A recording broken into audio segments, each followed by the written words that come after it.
of this particular legislation has been highlighted by the maker of the statement. And I want to add to the fact that flooding is much more common in our jurisdiction because of issues of disruption to plant and animal lives. We also have issues of emergence of new diseases. We also have issues about migratory birds. Recently, I raised an issue about the fact that migratory birds are distracting farm fields in the north. Mr. Speaker, all these are attendant effects of climate change and then distraction to plant and animal life. So, Mr. Speaker, I want to join the maker of the statement to call on the state, Ghana, and this parliament to, put at the heart of our deliberation and at the heart of our legislation issues about environment and the need to protect the environment, especially criminalizing issues of distraction or negligent or deliberate distraction of plant and animal life. Thank you very much, Mr. Speaker, for the opportunity. Thank you. Yes, minority leadership.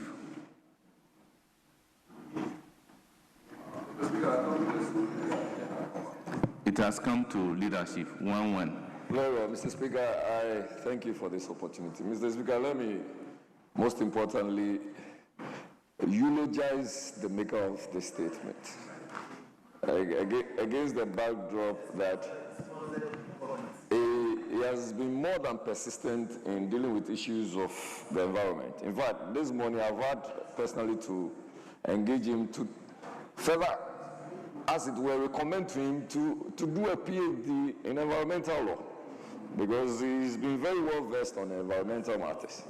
And that is why it is critical for him to go beyond what he has today. Mr. Speaker, he brings to the fore ecocide.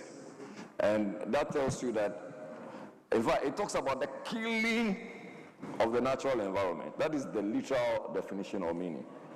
Mr. Speaker, the natural environment is on the large scale of destruction.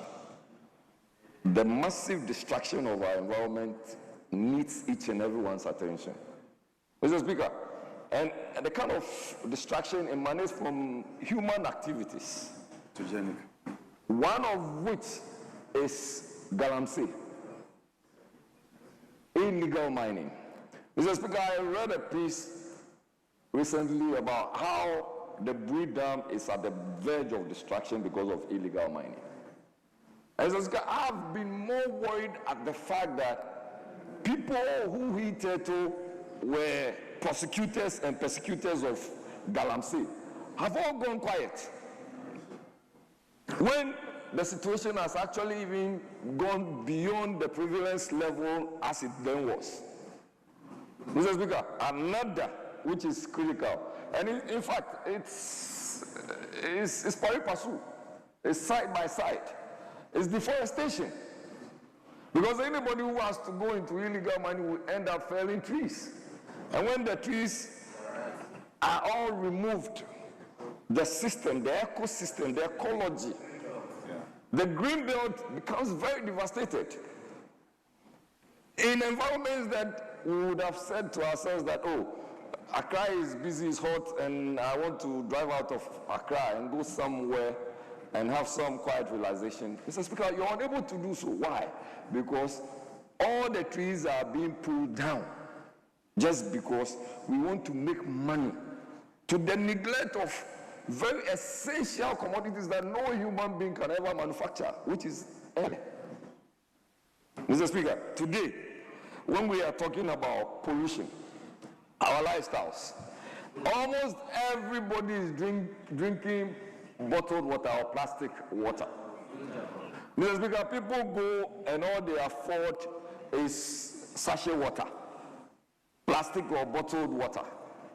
Mr. Speaker, when they are done drinking, the indiscriminate disposal of this is creating wanton filth and squalor.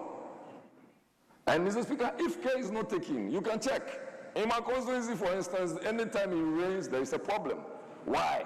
Because the drains are choked, all manner of desilting and whatever has not supported this, has not brought any solution to these problems. People are building in waterways and nobody is able to do anything. The powers that be, especially, have even gone to sleep because either they are beneficiaries or they are associates. Mr. Speaker, This statement is really critical because in these modern times, in recent times one was in the US, they could not even tell the inches of snow that was going to come up. When it started snowing, people just could not tell that, oh, we're going to have 22 inches of snow. And all as a result of the way we handle ourselves, our human activities, how we are damaging the ecosystem. And in Ghana, the major one, Mr. Speaker, which I'm very sure that you bear with me on that, you agree with me, is Galamsey. Mr. Speaker, let the powers that be take seriously. Yes, so they are keeping the 5 minutes automatically. Mr. Speaker, I'm okay. I was hoping that leadership will be. I want to take this opportunity to thank you once again. Speaker, may I yield to Dr. Winsome Manaba? Yes, Doc, you have 5 minutes. Thank you, Mr. Speaker, for allowing me to comment on this very important statement ably made by the Chief Whip of the minority side. I think I will join everybody to at least commend him for his consistency when it comes to environment. Yes, ecocide is detrimental to us. We've heard of the definition, and we are all alarmed. It is to protect current generation and future generations. If you want to listen to what other commentators, other members commented about it, we're all speaking about how we are depleting the forest, which is far away. We are talking about contaminating of our water bodies, which is dangerous to our health. And as a health worker, I've looked around our big cities, and I've seen that besides complaining about the forest being depleted and waters being contaminated, within our own environment,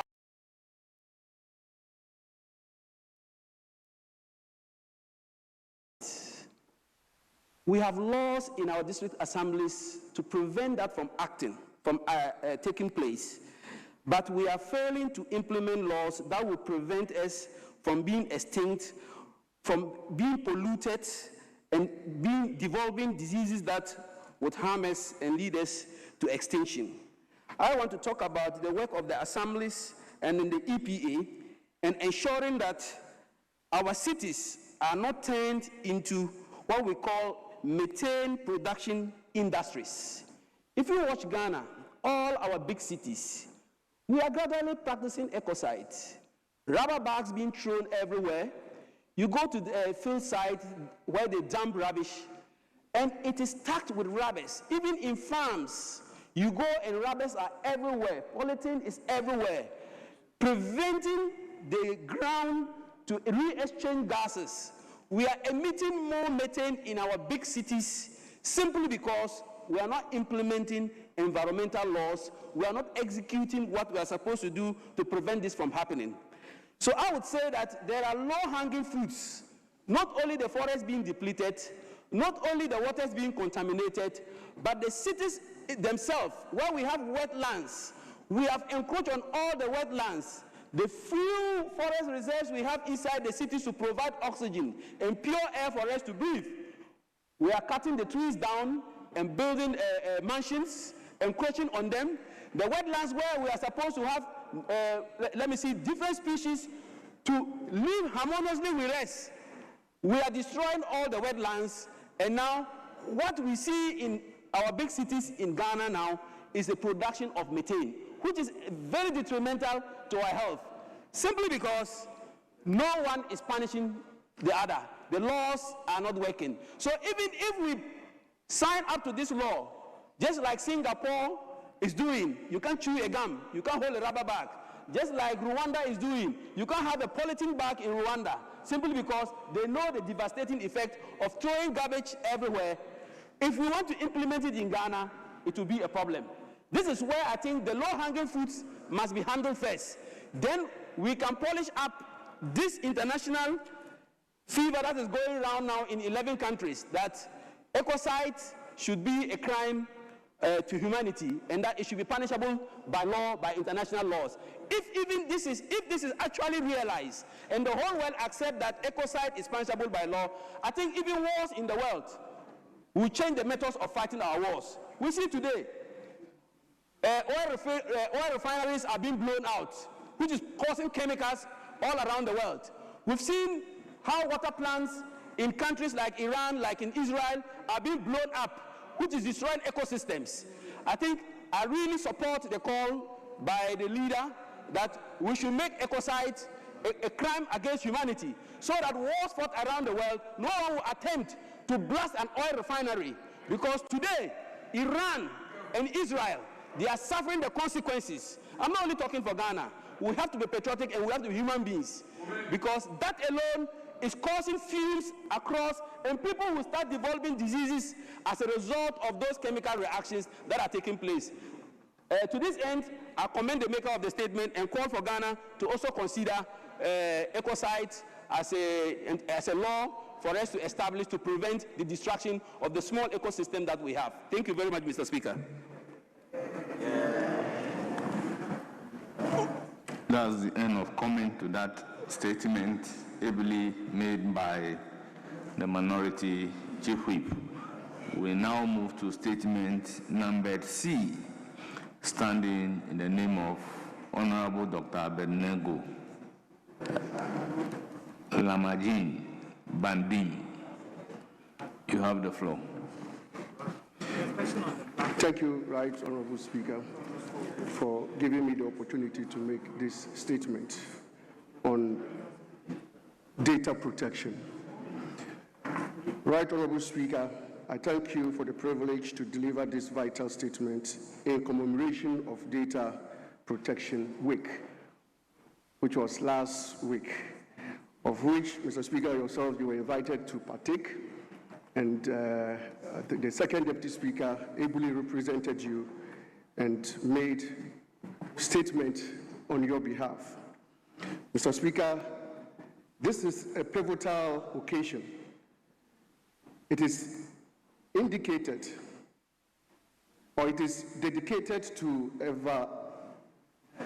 elevating national awareness, advancing fundamental policy rights, the rigorously strengthening institutional compliance in an era where digital information drives sovereign governance and economic development. Our responsibility is clear. Safeguarding the personal data our citizens has never been more urgent. The House is the ultimate embodiment of democratic accountability. We recognize that the trust reposed in us by the Ghanaian citizens extends beyond legislation and oversight. It demands the absolute uncompromising protection of their digital identity.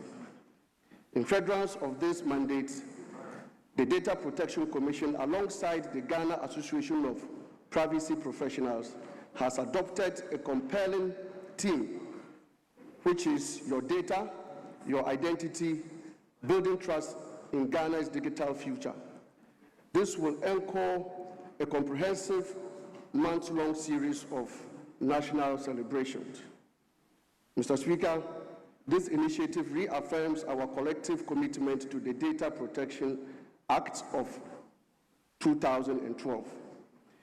The principles of Act 843 are unequivocal. Personal data must be processed lawfully, fairly, and transparently. Be exclusively for specific legitimate purposes. It must remain and remain strictly within statutory limits. Compliance is not merely a bureaucratic duty, it is a moral imperative. It underscores our profound respect for the digital autonomy and freedoms of every Ghanaian. We must acknowledge a hard truth about our interconnected digital ecosystem.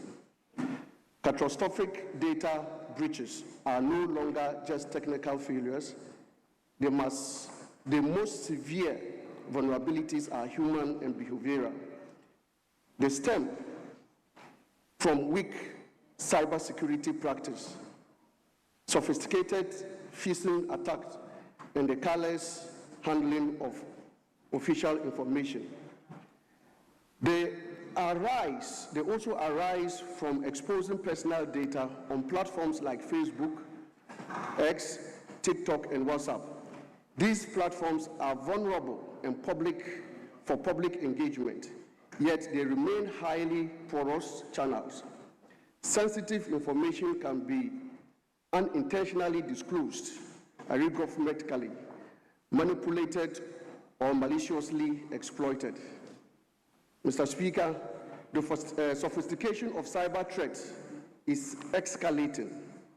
Synthetic identity theft, digital impersonation, and unauthorized data harvesting demand uncompromising vigilance from all of us. The relentless work of our regulatory bodies highlights an absolute necessity. We need continuous education, responsible digital conduct, and strict adherence to security protocols. Data protection is not a technological dilemma we can simply outsource to IT department. It is a fundamental human responsibility. It requires discipline and accountability at every echelon of institutional activities. Mr. Speaker, the late Dr. Kofi Annan proudly observed that knowledge is power, information is liberating, education is the premise of progress in every society, in every family. This timeless wisdom reminds us of a critical balance. The digital flow of information empowers our institutions and our citizens, but it must be managed with utmost responsibility. We must ensure its power serves the public good rather than undermining our national security and compromising individual privacy. Right Honorable Speaker, Parliament handles vast quantities of highly sensitive information daily. We process restricted administrative records, citizen petitions, confidential committee documents, and witness testimonies. The very nature of our work demands the highest echelon of data privacy protection. It is incumbent upon us to guarantee our data architecture are fortified. We must protect them against unauthorized access, misuse, or catastrophic loss. Strengthening our internal system is essential in legal compliance. More importantly, it is vital for preserving unwavering public confidence in the integrity of this House. Mr. Speaker, in October 2025, the Select Committee on Information and Communication conducted a comprehensive working visit to the Data Protection Commission.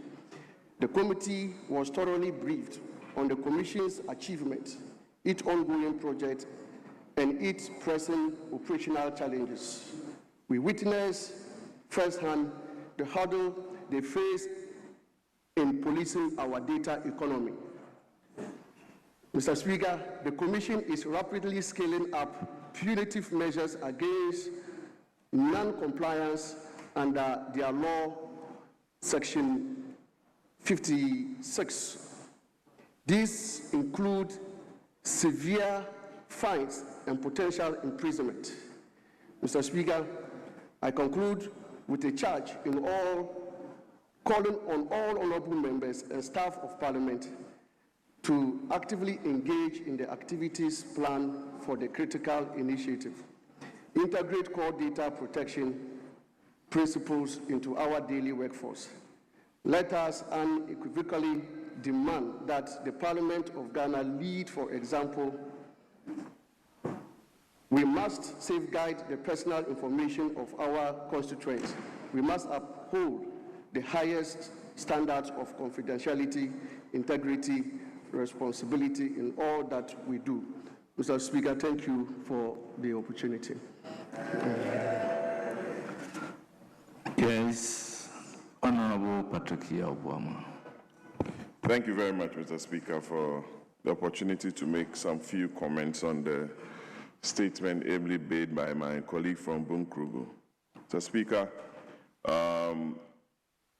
Act 843 was passed in 2012, and I think it's about time that with the developments in the world and the coming into force of social media, which has taken over the traditional media space, ought to undergo some reforms and to bring the art in conformity with the global trend. Mr. Speaker, data has been collected from us by the National Health Insurance Authority, the Driver's Licensing Authority, National Identification Authority, the National Communications Authority, Birth and Death Registry, and other agencies of state, Mr. Speaker.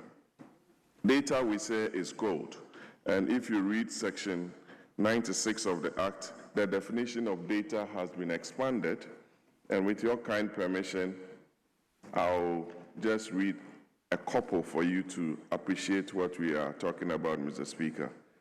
Mr. Speaker, data means information under Section 96, the interpretation section, means information which A, is processed by means of equipment operating automatically in response to instructions given for that purpose. B, is recorded with the intention that it should be processed by means of such equipment, and so on and so forth. Mr. Speaker, there are sanctions regimes attached to the Act, which also enjoins the Minister of Communication to come to the House with some regulations to see to the implementation of this Act. Mr. Speaker, anyone who violates the use of someone's data or without going through the right processes is required to pay about 60,000 Ghana cedis or face a sentence of no less than 10 years or both. Mr. Speaker, there are legislations and laws that governs data protection. But in our country, you realize that people just abuse people's data, use them anyhow without any sanctions or enforcement. And that requires the law enforcement agents to be trained professionally, because you have data of kids, members of parliament, chiefs, and very prominent people and other members of society being used and abused for financial purposes without recourse to the Enabling Act. And it's a call in the right direction by the maker of the statement for us to appreciate the need for data protection and also enforce the cybersecurity laws of this country to protect our image and our kids going forward. I thank you very much, Mr. Speaker, for the opportunity.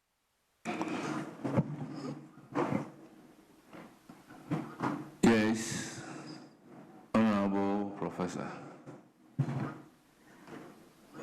Thank you, Mr. Speaker. I'm enjoying leadership here, Mr. Speaker. Available leader.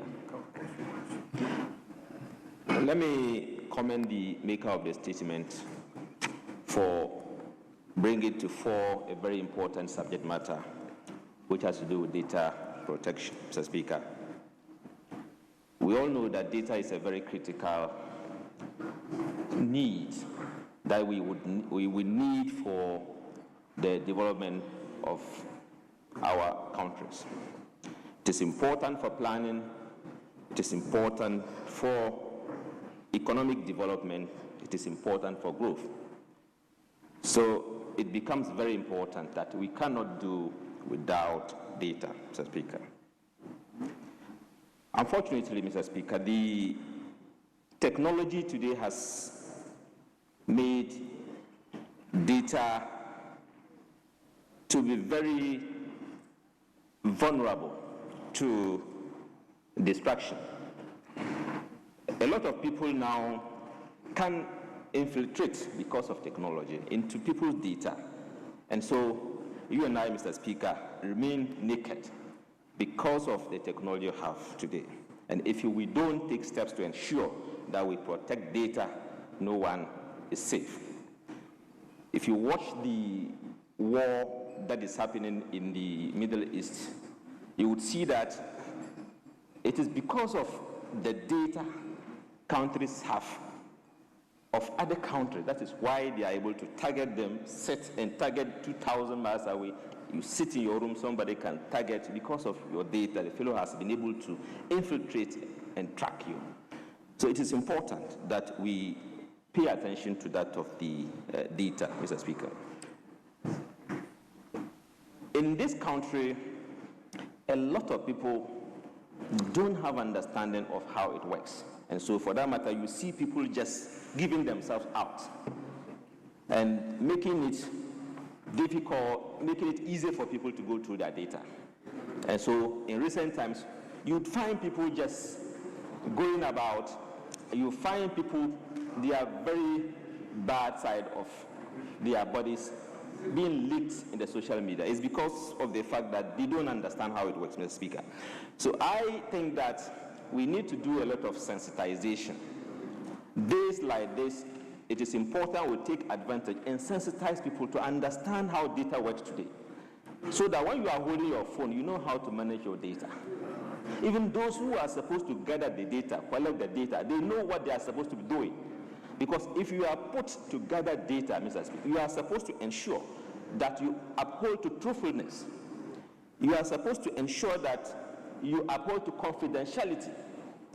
You are supposed to ensure that you kind of protect the identity of the data you are collecting. So people don't know this. So if we take steps to ensure that we sensitize the public on days like this, for people to understand the need to protect data, I think that will be helpful, Mr. Speaker. Just to wrap up, Mr. Speaker, the laws that we have in this country has adequately addressed that of data protection.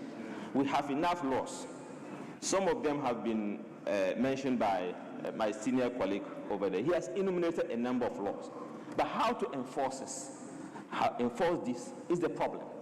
So I want to strongly recommend that those who are responsible in enforcing that, we deal with people who are found to be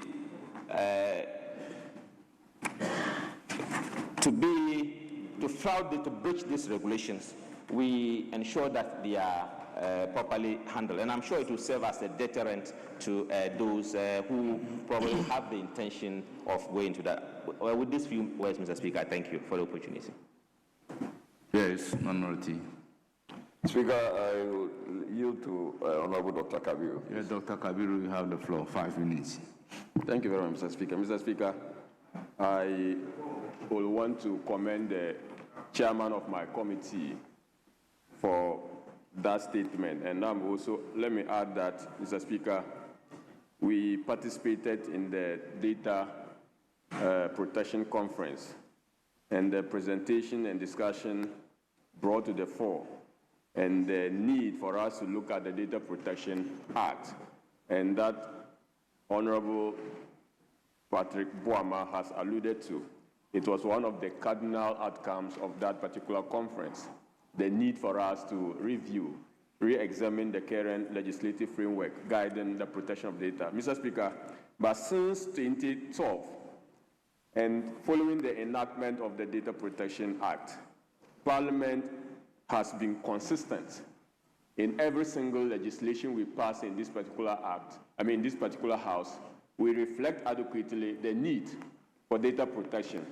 And I would want to commend the House of Parliament for that consistency, that we made the law, and in fidelity to that law and in being consistent with the dictates of that law, we provide for every single subsequent act or bill, law we are making in this house, the need for adequate safeguard. Mr. Speaker, the Data Protection Act provides for protection by any person or any institution that is responsible for the collection and processing of data to provide some safeguards. And that is why within the Act, there are requirements for data controllers to be registered with the Data Protection Commission. Mr. Speaker, this again, I want to note that Parliament is one of the few institutions that have adequately regularized and made same the registration of our data system by making sure that our data, as a data controller, we register with the Data Protection Commission. Mr. Speaker, the issues about data protection are so serious. They are serious because every now and then you go to social media, you see the display without any sense of hiding the identity of people or valuable and vital information of persons. People splash this information of individuals, including politicians, in the public sphere. Mr. Speaker, I think this is not what the law actually is envisioning. The law actually wanted to protect us against free flow of personal information in a manner that is not prescribed by law. And to see people still in the habit of exploiting and mining personal data of persons and putting same in the media or putting same in public spaces without, the requirement of the law, Mr. Speaker, I think it is something that seriously we need to do. But the problem is that institutions, almost every single institution in Ghana is actually processing or collecting data of one way or the other. A data of one sort or another is going to be processed or collected, even if they are data of your employees, Mr. Speaker, they still constitute part of the data of the person. And I think that if we do not do something about this, a time will come that people will not feel safe about providing their data to institution or data persons responsible for the collection of these data. Mr. Speaker, the last thing I want to draw your attention to on this particular subject is the need for us, which has actually been overflow, that contingent to this is also the right of the person, how am I going to put it? Mr. Speaker, the right of the person to know that my information is actually safe. There is responsibility on the data protection. Mr. Speaker, on this, I want to thank you very much for the opportunity. Honourable members, we have come to an end of that vital statement on data protection. Indulge me to acknowledge the presence of Dr. Arnold Kavapro. He is the Acting Executive Director of Data Protection Agency. We have Abigail Yebua, Head of Administration, Daniel Amano, HR Manager, Kweku Ajay Labi, Head of Accounts, and staff of Data Protection Agency. On your behalf, I welcome them to Parliament of Ghana and urge them to have a fruitful visit to Parliament. We then move to the next statement standing in the name of Honorable Felicia Ajay, Member of Parliament for Kintampo South. You have the floor. Mr. Speaker, thank you for the opportunity to make a statement on a vital issue at the heart of our democracy. Around the world, many successful democracies use proportional representation as a fairer way to convert votes into seats, and various stakeholders have been examining gender equity and seeking ways to build a better, more inclusive system in which every citizen's voice valued. Under this system, if a political party wins 30% of national votes, it receives about 30% of the seats in Parliament. This ensures that every vote counts and that even smaller parties and minority groups are represented. Countries such as South Africa, Namibia, Rwanda, and Senegal have adopted proportional representation to strengthen democracy and inclusion. Mr. Speaker, proportional representation fosters gender inclusion. In Rwanda, for instance, the proportional system has allowed women to hold over 60% of parliamentary seats, making it one of the most gender-balanced legislatures in the world. Mr. Speaker, Ghana currently using the first-past-the-post system, where the candidates with the most votes in the constituencies win. Why simple? It often leaves many votes uncounted and reduces opportunities for women and minority groups. As a result, our parliament does not fully reflect the diversity of our population. Mr. Speaker, the Affirmative Action Gender Equity Act 2024 at 1121 was a bold step towards encouraging women participation. However, laws alone cannot achieve equity if the electoral system does not support inclusion. One proven approach is the use of gender balance, or the zebra list, which required parties to alternate between the male and female candidates when seats are allocated. This guarantees fairness by design, not by chance. Mr. Speaker, Ghana could adopt a hybrid model, such as those in Germany and New Zealand, where some members are elected from constituencies and others from parties less based on the population of the national votes. This preserves a local representation while enhancing fairness and inclusivity. Mr. Speaker, gender equity is both justice and good governance. The Affirmative Action Act has laid a strong foundation. Proportional representation with gender balanced lists could build upon it to create a truly inclusive and representative parliament. Thank you, Mr. Speaker, for the opportunity. Honourable members, that's a statement ably made by Honourable Felicia J. on gender equity in governance. The floor is now open for comment.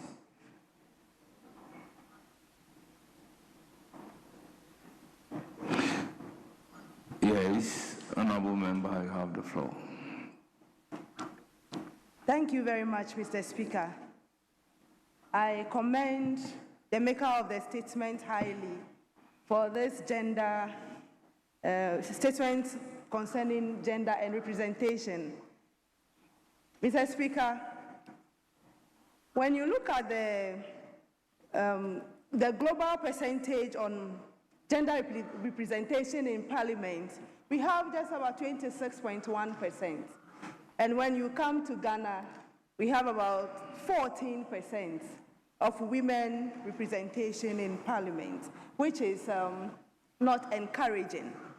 So I think it's high time our political parties make efforts to not to just say, yes, we need women in Parliament or we need women representations, but there should be some political and party enforcement of the representation of women. We will be very happy as women if our seats are protected by political parties, making an effort that wherever a woman is, at least for your first or second term in Parliament, nobody should contest you. So that will be a form of encouragement. But we'll be guided with maybe our activities in Parliament and all that. Will be taken into consideration. By so doing, more women will be encouraged to work harder in Parliament because they know that if you don't perform well, maybe you will not be given that opportunity of nobody contesting you. I think that will encourage a lot of women to take up to be more courageous and also have the confidence to contest. Mr. Speaker, this is a time for women to take up leadership positions, and then I think the time is ripe for us to rise up to the occasion and say that it's time for women to take political positions not only in Parliament, or not only representing the representation in Parliament, but in all other aspects of leadership. So, Mr. Speaker, as we speak now, yes, in Ghana we have a woman as a vice president, which is a step in the right direction. And we know that more other positions are there, but there is the percentage that is lacking. So I'll encourage this medium to encourage our women to try and take up to take up positions. We shouldn't just be relaxed or feel reluctant or feel intimidated. Most women feel intimidated to hold this position because the men actually intimidate us sometimes. So yes, it's true, the men intimidate us sometimes. We are pleading with them that they should give us the space to operate, and by so doing, a lot of people will be encouraged. I will use myself as an example. Coming into politics was not an easy thing, because the kind of harsh words that the men use against we women in politics especially is something that will not motivate someone to even try to contest. So sometimes it's not because of, yes, they say politics is a dirty game, but I don't think we need dirty people to do politics. So we need people that can do the work, not dirty people, no. I hate to hear that word, politics is a dirty game. It shouldn't be a dirty game. Like I said earlier, we need clean and neat people to do the work. So the words that they use against us as women because we want to do politics, we are pleading. It shouldn't be because of politics. Someone will use some words that I wouldn't like to repeat on here right now. So we are pleading. Let us do the right things, support ourselves as women especially. We should hold ourselves hand by hand and then rise to the position that we are expected to be. Thank you very much, Mr. Speaker, for the opportunity. Yes, minority bench.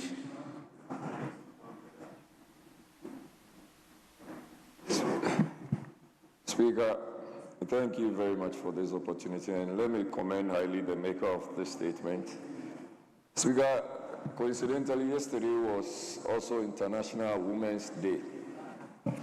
So I would also take this opportunity to wish each and every woman who is in this chamber, in this hallowed chamber, who is a practitioner, whether legal practitioner, media practitioner, politician, a mother, a queen mother, a sister, a wife, I wish them all a happy International Women's Day.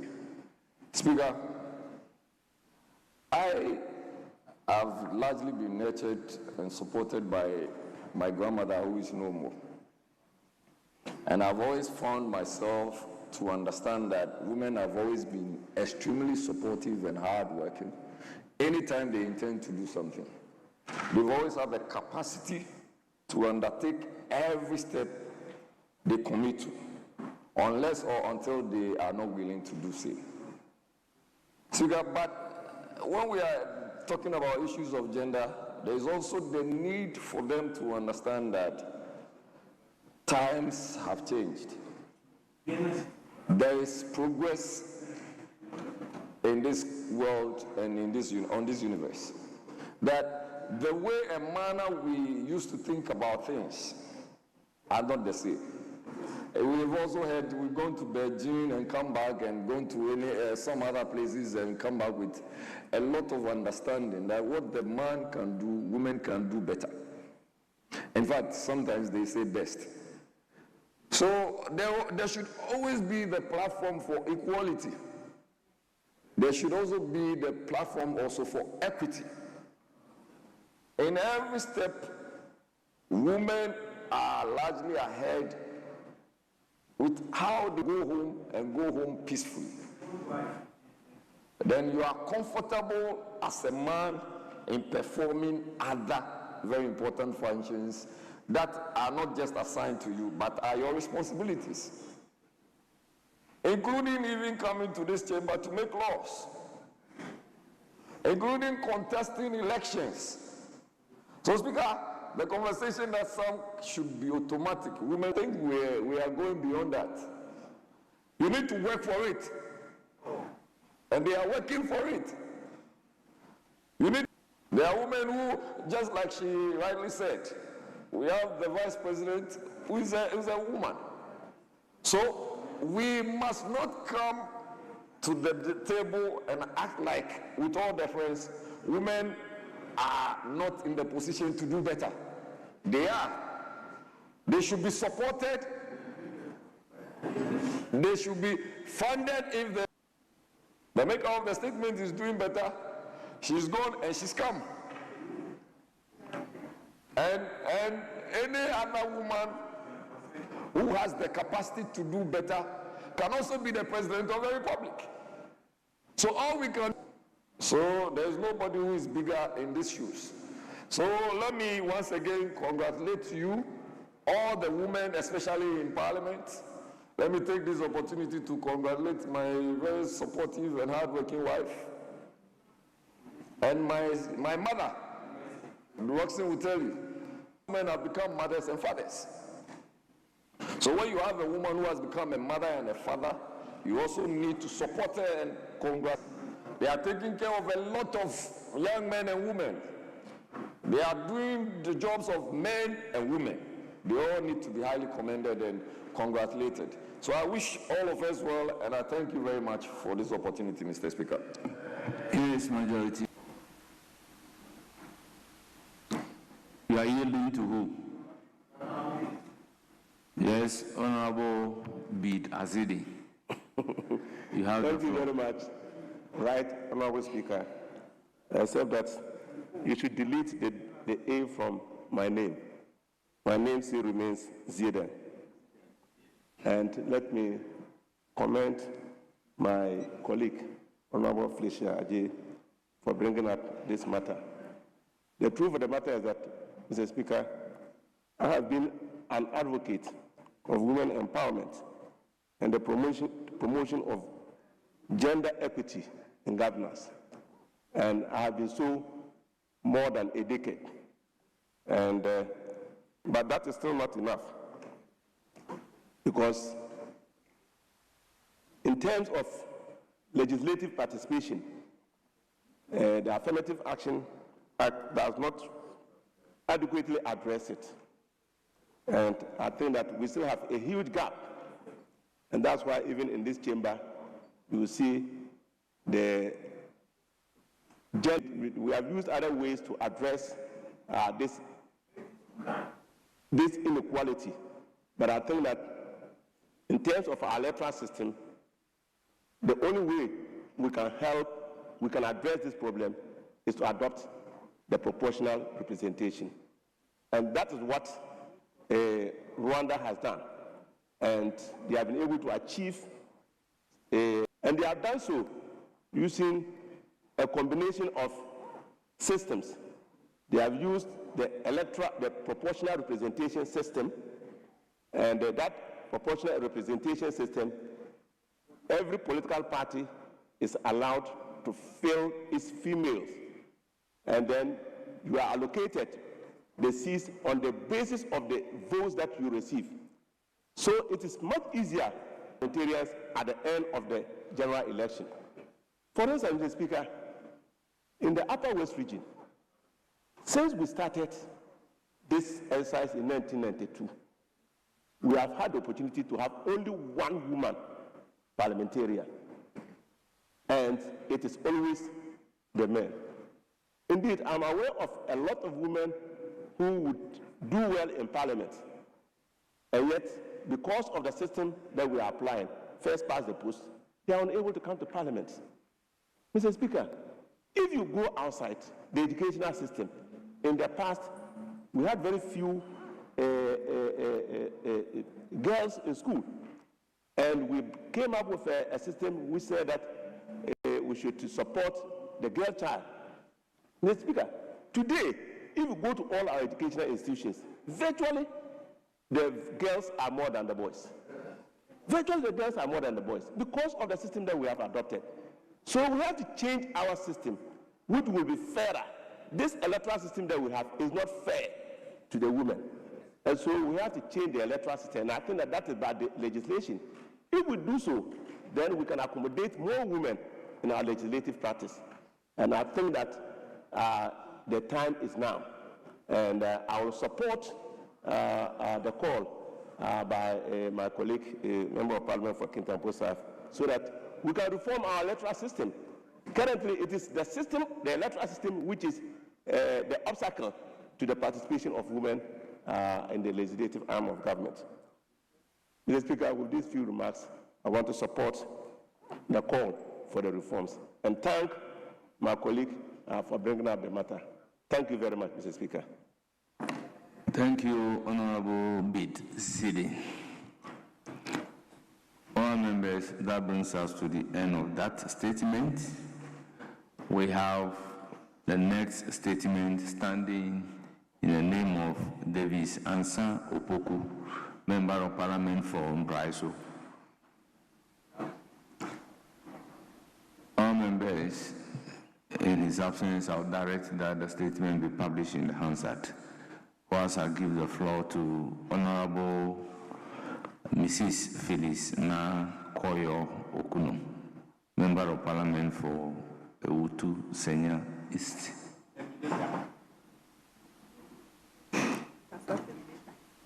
Thank you, Mr. Speaker, for this opportunity.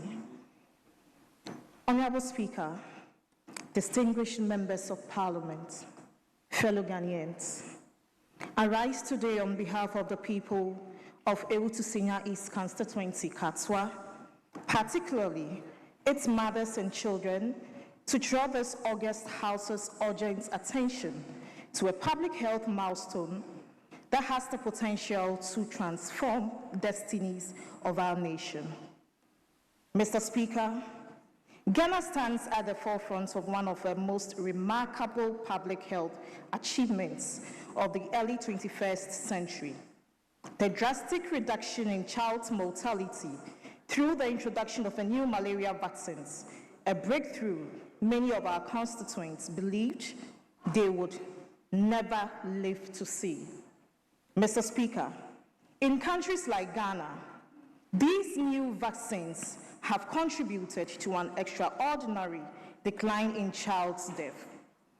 Official figures reveal those deaths among children below 5 plummeted by nearly 86% as at 2 years ago from 2018, a testament to the power of preventive immunization against one of the oldest scourges of our continent. Mr. Speaker, this is not abstract data.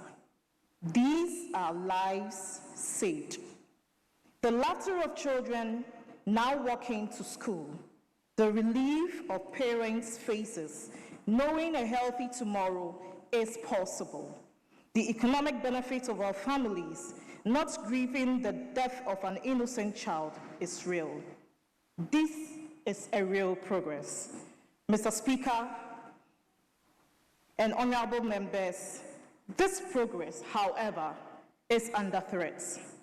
Despite these gains, international support, particularly from major donors, is being scaled back. Funding cuts to critical global health alliance that supports malaria vaccinations, including reductions in contributions to Gavi, the Vaccine Alliance, could result in thousands of preventable child deaths under 5 and pregnant women in countries like Ghana who depend on the support. Mr. Speaker, in the face of unwavering international support, I submit these two critical calls to action. 1, increasing domestic financing for malaria vaccinations program to reduce our dependence on volatile external fundings.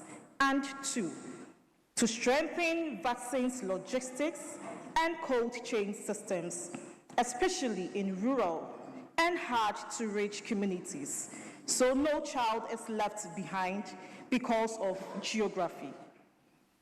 Mr. Speaker, distinguished members, today we honor the courage of Ghanaian mothers who bring their children to clinics, the dedication of our nurses and health workers, and the vision of global health partners. But we cannot stand complacent while the foundation of this progress wobble. Mr. Speaker, let us be a parliament that ensures the gains against malaria did not slip away. Let us be known as leaders who delivered healthy security for Ghana's children.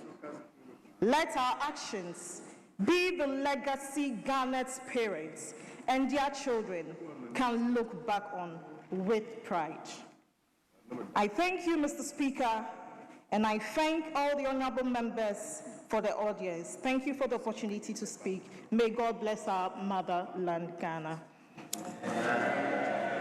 Thank you. Yes.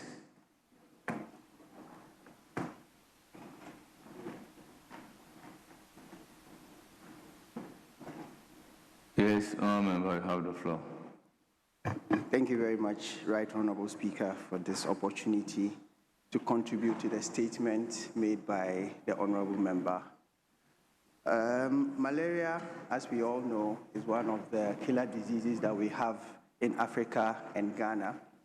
And the whole essence of vaccination is to ensure that people build immunity against future infections.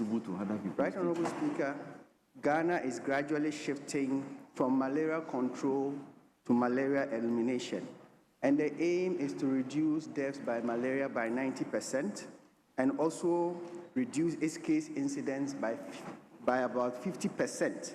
And this Ghana is doing through what we call the National Malaria Strategic Elimination Program between 2024 and 2028.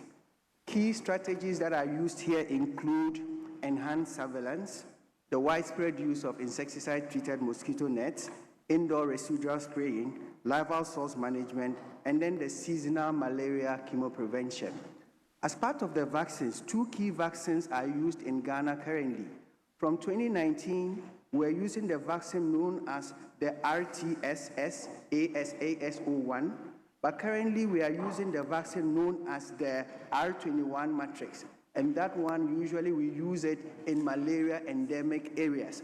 And what is the protocol we are using as a country? We are saying that every child under the age of 5 should get about 4 doses, starting from 6 months, 7 months, 9 months, and 18 months. And with this, what we have achieved so far is that we have been able to reduce our inpatient malaria mortality from 428 in 2018 to 115 in 2022. We have also been able to cut the parasite prevalence rate in children under 5 from 14% in 2014 to about, from 20.6% in 2014 to about 14% in 2022. We all know that our international partners like Gavi and the Vaccine Alliance, because of what is happening in the US, etc., they are shifting out of the country. But the government of His Excellency John Dramani Mahama, if we're listening carefully to the president when he presented the State of the Nation address, he made it clear that the government was allocating $50 million in the area of vaccine production within Ghana. That one was to provide vaccines for our children and also to increase local content and provide employment. Mr. Speaker, if we cast our minds back somewhere around 2022 to 2023, children in Ghana, children in Mother Ghana, Ghana which is 69 years, could not get key vaccines like BCG, like measles. But thankfully now, that situation is a thing of the past. Mr. Speaker, as Gavi is leaving, and as government has put in place this money, it is my belief that malaria, which used to be the #1 killer, if you had gone through our hospitals, they will tell you malaria is the #1 killer. But for now, through the intervention of government and through the use of the 3 T's, which are you treat, you test, you treat, and you track. Most of our hospitals now are reducing lower incidence of malaria, and our children who used to die, especially those under 5, they are living much longer. So, Mr. Speaker, with these few words, thank you for the opportunity. I'm grateful. Minority leadership.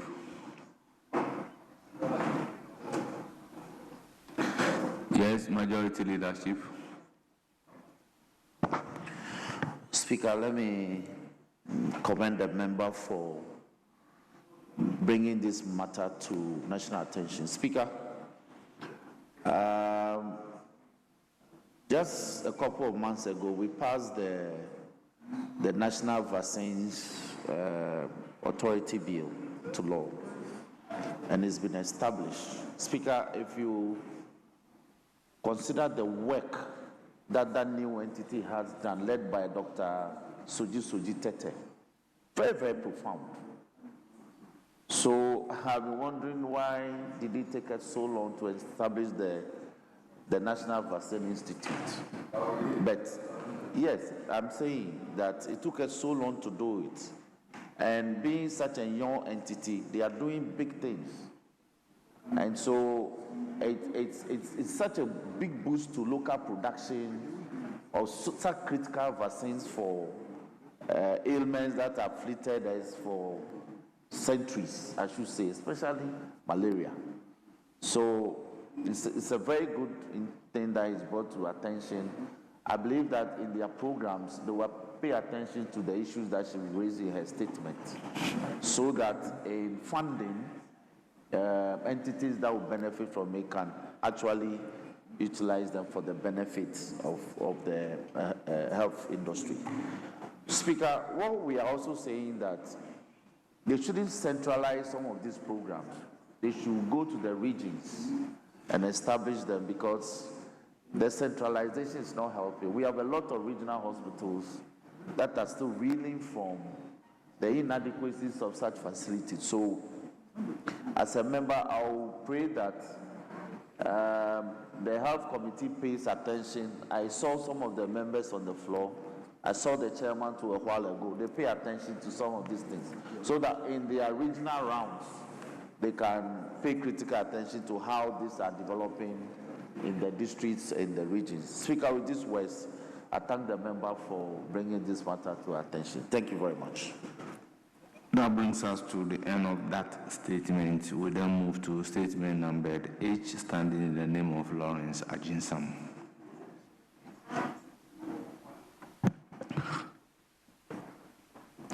Mr. Speaker, I rise to make a statement on the importance of connecting entrepreneurs in the micro, small, and medium-sized enterprises landscape in Ghana. This was a commemorative statement last year, but it is finding its place now. This day presents an opportunity to raise the awareness of the importance of entrepreneurs in the Ghanaian economy and take actionable steps toward building a sustainable MSME outlook in Ghana. In Ghana, the informal sector of the economy is clothed in numerous MSMEs where massive economic activities are performed for a long period been ignored. Mr. Speaker, with your leave, I want to highlight Ghana's MSME statistical background. Ghana has about 1.9 million business establishments. Out of this, a total of 1.7 million are micro-sized enterprises, of which 464,100, which represent 27.3%, was recorded in the Ashanti region. In the Greater Accra region, there was a record of 379,100, representing 22.3%, whereas the remaining 14 regions cumulatively recorded 857,800 MSMEs, which represent 50.4%. Mr. Speaker, it will interest you to know that these businesses operate with approximately 1 to 5 employees and mostly lack the motivation to innovate.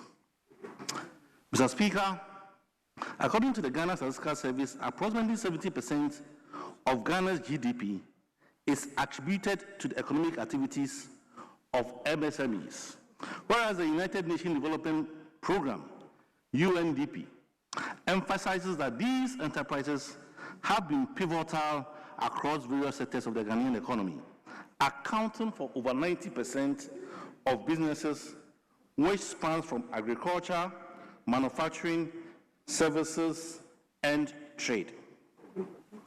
In the employment sector, Mr. Speaker, MSMEs have a share of about 80% of Ghana's labor force. Specifically, they account for about 85% of employment within the manufacturing sector, highlighting their significance in job creation and industrial development, as well as economic development. This brings me to the focus of today's discussion, the entrepreneurs.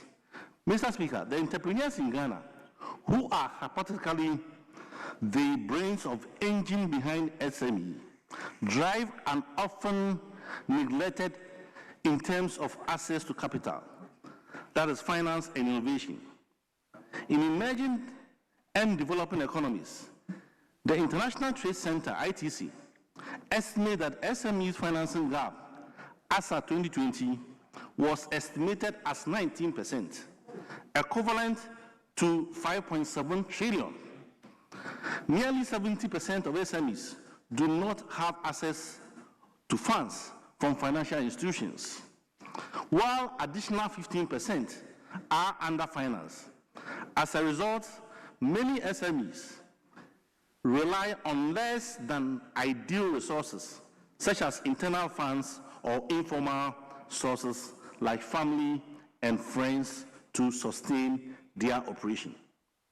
In Ghana, most businesses shut down due to inadequate capitalization and access, especially for women. According to International Trade Center data, 45% of women-managed businesses face financial constraints, compared to 27% of men-managed businesses. Globally, over 1 million women do not use or lack access to formal financial systems. This has led to financing gap for formal women-owned small businesses of 1.9 trillion. This is why government must increase the funds allocated to Women Development Bank to fast-track its establishment. The idea of Women's Development Bank is commendable, and this can be used as a policy tool to connect women entrepreneurs. Moreover, Mr. Speaker, savings groups and cooperatives must be incentivized to formalize their services to extend access to capital to budding entrepreneurs, especially women in rural communities such as my constituency, which is the home to one of Ghana's famous tourist sites, the Kakum National Park. Mr. Speaker, on this note, kindly indulge me to plead with entrepreneurs to visit Emmanuel Dencha constituency, a constituency which is ripe with business opportunities such as oil palm plantation and processing, as well as rubber production and processing. Mr. Speaker, launching a national campaign on MSME academies and boot camps through Ghana Enterprise Agency, GA, and National Entrepreneurship Innovation Program, NEIP, is another policy initiative to consider. The campaign will see the affordability of finance by expanding the range of financing instruments beyond traditional banks, loans, and leverage digital technologies to reduce costs and expand outreach, and incentivize public-private synergies to de-risk and expand SME funding. Digital transformation cannot be ignored when discussing measures to connect entrepreneurs in Ghana. Right, Honorable Speaker, digital technologies are pivotal for boosting MSME performance. For instance, e-commerce platforms can help companies to reduce search information costs, making it faster, easier, and cheaper to connect with buyers. These platforms have the capacity to connect businesses to foreign countries, which will allow them to sell beyond domestic markets. Mr. Speaker, digital transformation in Ghana must be a shared responsibility As such, I propose some actions that can drive progress. There is the need for increased affordability. This can be achieved through encouraging public and private investment in broadband expansion, reducing the cost of internet connectivity, and enabling access to data processing infrastructure. There is also the need to close the skills gap. This can be done by integrating digital skills in education and training through establishing more STEM schools, which the previous administration had already started, and foster digital talent mobility. In concluding, Mr. Speaker, Ghana can become the entrepreneurial hub of Africa when Ghanaian entrepreneurs and businesses are given the right support by bringing them together on a common pedestal where innovation, productivity, and healthy competition is the trademark.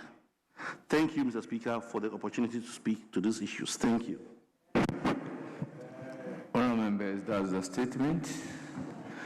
Yes, you have the floor.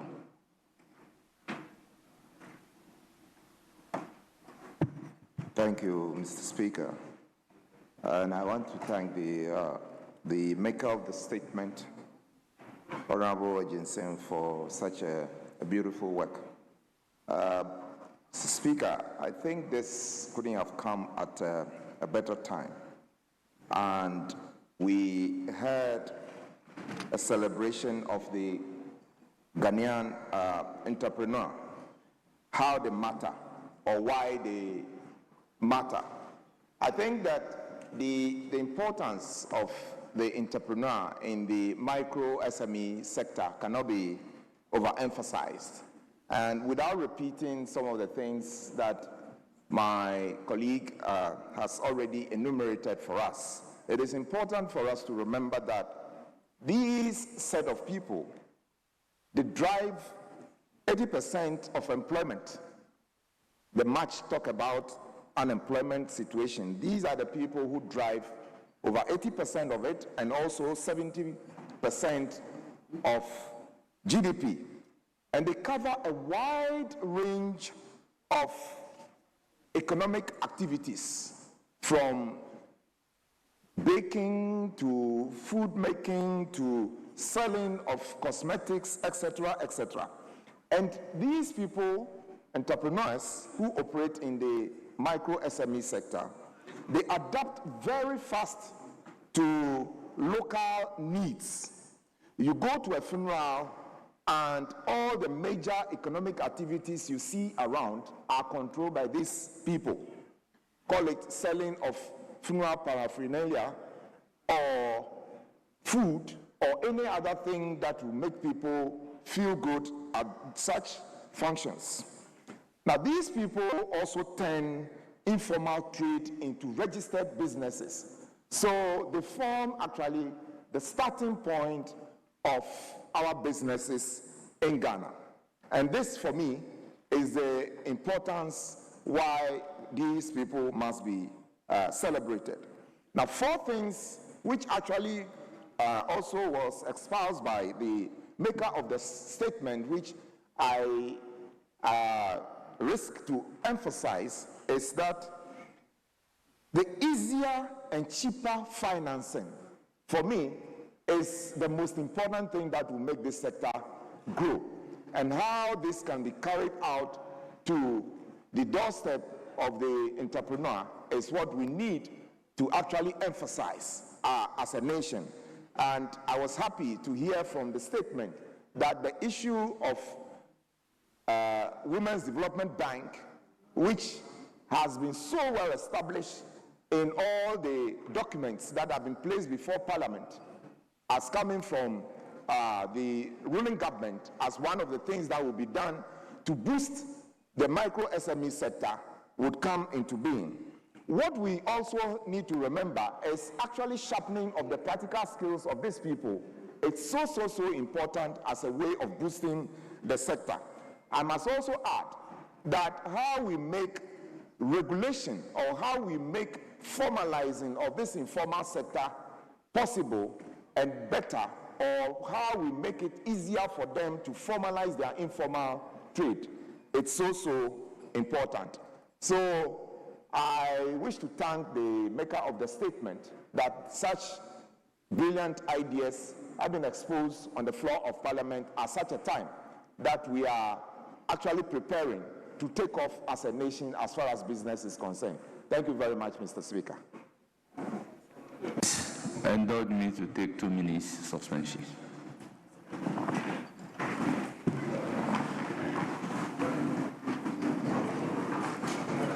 The House is suspended for 2 minutes.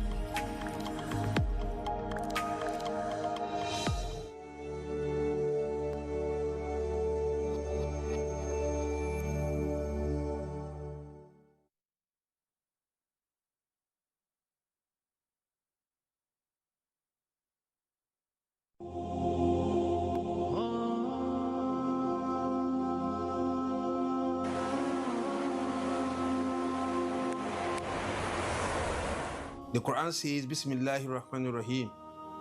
Inna anzalnahu fi laylatil qadr. Wa ma adraka ma laylatil qadr.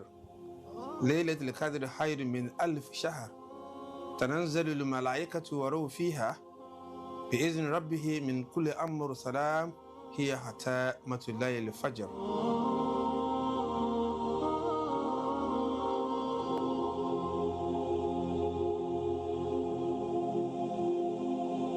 The word Islam practically connotes peace.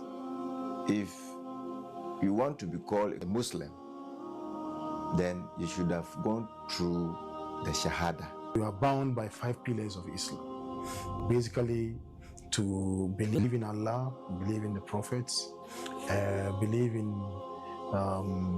zakat, payment of zakat, conduct your prayers 5 times a day, observe the month of Ramadan, and then also, where possible, embark on the pilgrimage to Makkah to perform your Hajj. So those are the 5 pillars, basic pillars of Islam.